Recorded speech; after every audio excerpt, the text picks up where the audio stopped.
Hey, welcome back to the 5-Minute Strategist. Whatever your reason for building a business, your why, whether it's big or small, whether you built your business so that you would have more freedom and flexibility to do life your way, or you built it to create impact on a global scale, one thing remains true, and that is that your business also needs to pay you in cash, not just in qualitative rewards. And a lot of small business owners take care of themselves last, whether that means you're working longer hours than anyone else in the rest of your team, or it means you're paying yourself what is left over in the business. When you don't take care of yourself, that's a huge risk to your business. If you reach the point where you burn out, you take the business with you. So the business can no longer support any of the people in it, any of the clients, make any of the impact. So making sure that you take care of you is a key business strategy. And I think a lot of small business owners think, sure, like I'm having the bubble bath, I'm taking a day's rest, I have a nap when I want to, I take a vacation. The other element of that self-care is paying yourself what you're worth. So when you start your business and it's just you and you're chugging along and you're excited to make your first sale, you get used to taking what's left at the end of the month.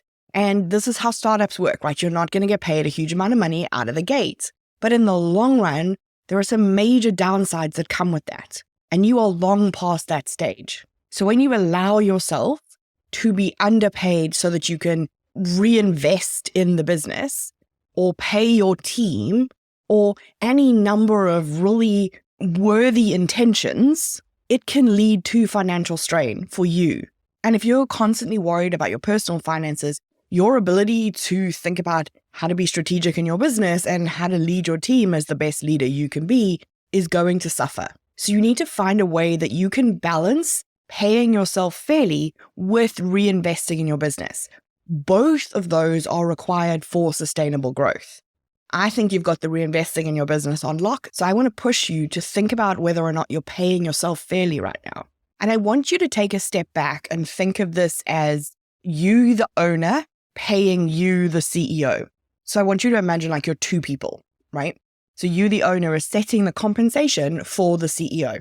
And in order to do that, you need to understand your worth as the CEO to the business, your value to the business.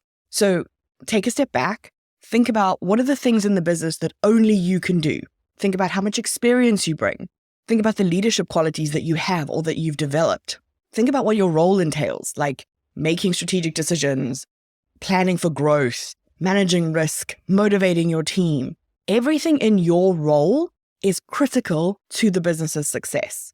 You're likely the one person right now who can't be replaced in your business. So rather than just thinking about what you pay yourself when you get to like the end of the month and you see what's left over in the business, I want you to think about what would actually be a reward that acknowledges your contribution and your value to the business. I want you to think about any team member that you have, and I want you to think about significantly underpaying them and what impact that would have on their performance. They'd likely become resentful, angry, frustrated, definitely demotivated.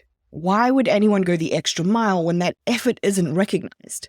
You cannot eat thank yous and good jobs. This applies to you as well. You need to compensate yourself fairly for your own motivation. So I want you to think about how you pay yourself in two separate ways. One, what is kind of your quote unquote salary that compensates you month after month for doing your job.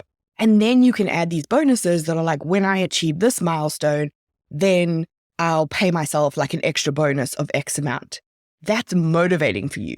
So we're covering the fairness with the salary, and then we're using the bonuses to motivate. Now, when you have this kind of split approach, this allows you to think about your financial well-being, but also the strategic goals of the business. You get to decide what are you contributing to the business at its current level and what's a performance target that you want to hit, and then you measure accordingly. This allows you to be proactive and flexible and take into account what's happening in your business. You could go into a season where you need a lot of reinvestment. Maybe you're going to compensate yourself slightly less for performance because you need to reinvest something in the business. But that shouldn't really be taking away from your base. We want to make sure that you feel compensated for the value that you bring to the table. And when we align it with our company goals, that helps you to stop thinking that you're taking something from the company by taking a salary, by taking a bonus. Instead, you can see how they are linked together.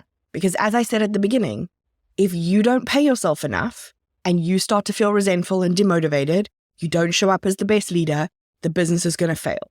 If you're not compensated fairly and you're worrying about your personal financial situation, you're not going to feel particularly motivated. You're not going to show up as the best leader.